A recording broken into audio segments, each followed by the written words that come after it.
Hi and welcome back to the channel. In today's video, I'm going to show you an easy way to make miniature tables for your indoor terrain with a focus on end tables and coffee tables.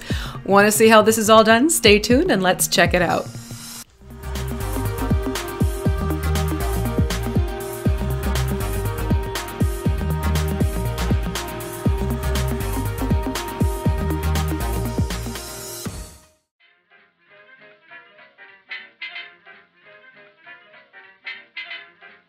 To get started, you're going to want to get the mixed shapes of wooden pieces from Varnish, and I'll make sure there's a link in the description below for you.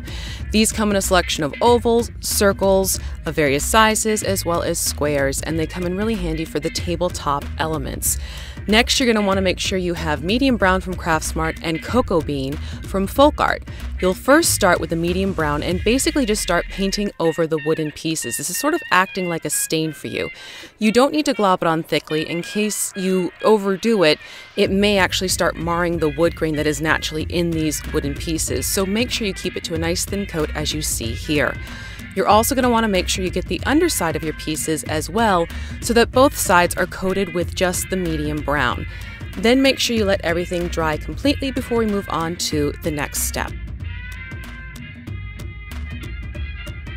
For a stain effect, you're going to take that coffee bean and just do a dollop in a plastic cup and then add some water and create this very thinned out wash.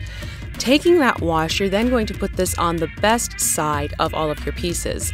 You don't need to do it to both, just on one of the sides that's going to be the top of your table. And then just draw this wash up and around on your wooden pieces, and you're going to see it really brings out the wood grain. Again, this is acting like a stain for you. Make sure you don't go too thickly again and let it dry completely before moving on.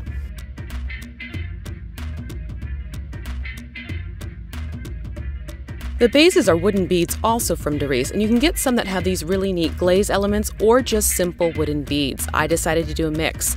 You're going to take your low temp hot glue gun, fill in the center of the bead until it starts coming out of the top of the bead.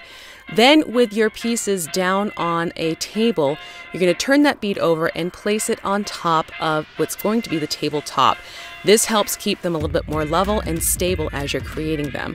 For the oval shapes, I found it did help to do them on your cutting mat so you can ensure that you're spacing the beads evenly on either side of the oval. As you can see here, I kept them about an inch apart from each other, and that just helps give the table a little bit more balance when you flip it up and over and use these beads as basically the legs of your table.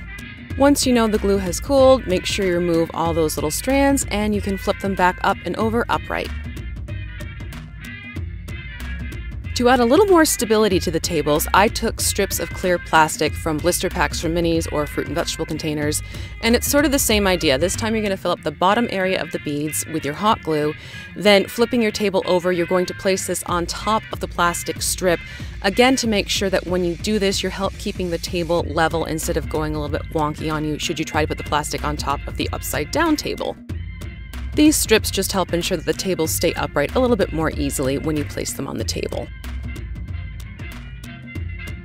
For a nice glossy varnish look, I went straight to the Mod Podge gloss, and you're just going to paint this on top of your table pieces.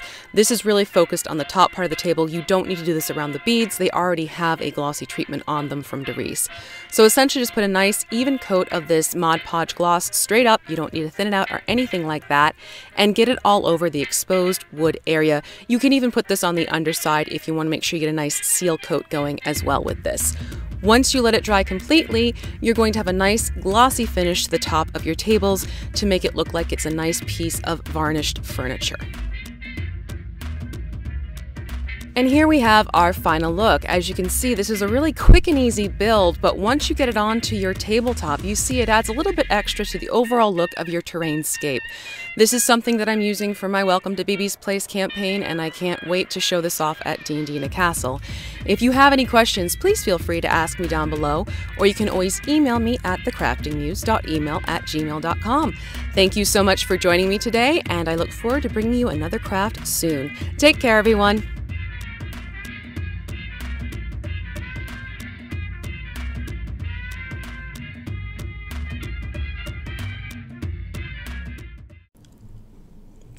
All right. Cutting. No, I'm not saying your name so you come back over.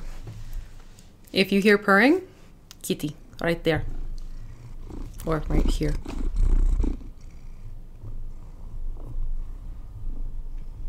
I love you too. You crazy Magoo. Hi, and welcome back to the channel. And today's the kitty is not leaving me alone. What are you doing? You're making me look like I have a tail. Well, you are. You gonna sass me on this one? Hey, you. Meow. Hey. What? Hi.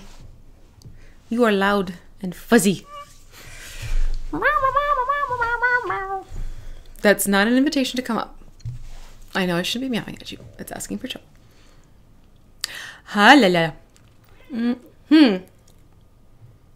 We're back at it? Yes, that's my food. Yeah? I gotta talk. You need to stop talking, okay? You're adorable and I love you and you have the sweetest big eyes, but I gotta record this and then I'm all yours. Okay? All right. Let's check it out. Meow. You just had to get in that final say, didn't you? You heckin' chunker. You my heckin' chunker. You want to see the heckin' chunker? He's a heckin' chunker. Come here. Come.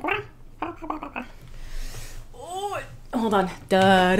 Oh, let's not unplug things. This is Cotton. Say hi, Cotton. Look at the people. Say hi. This is who's been muttering, complaining under his breath that I'm not cuddling him and giving him all the affection, but he's our big boy.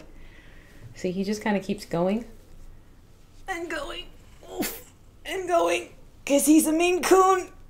Oh my God. And he's heavy. But I'm holding him now. So he's purring. Are you happy? Is life better now? Huh, Ta Papa? We'll take that as good. Yeah, he's good. Yeah, he's good. We'll take good. He's like a teddy bear. All right, I think we're good. You goofball.